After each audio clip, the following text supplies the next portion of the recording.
Hello, beautiful community. It's just after 2 a.m. in the UK, 9 p.m. west coast of the US. Bad stats and data coming so far. I'm following it closely. I won't share any details with you because you have much better sources than me. But what I will say is that there is still a path through for Harris, and it's important to panic once or twice, but not 17 times. Don't set your hair on fire 17 times. Do it when you feel you have to. Something else that's important is that democratic backsliding is something you're going to experience for years and decades to come, with some moments of democratic regeneration.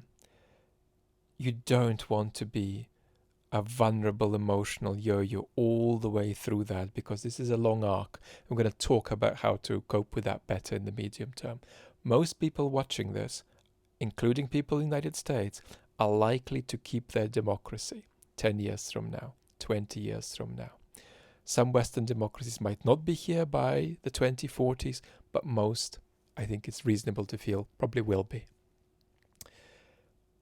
If things are going badly at a pivotal election night, it's also important to refer back to people in the past in our own countries who've dealt with extraordinary political uncertainty, and to people around the world who are dealing with it now in countries, that you might be closely following, for instance.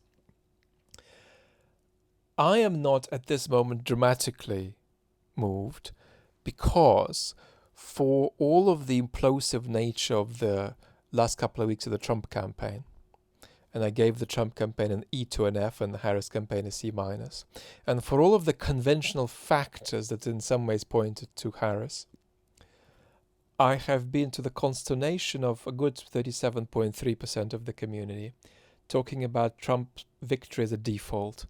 With Biden as his opponent, it would have been almost a no contest in my assessment. And I then changed that to a kind of a 70-30 pro-Trump expectation. Coming into the election, roughly, still with that expectation, I'm not moved, as I still see a path through for Kamala Harris.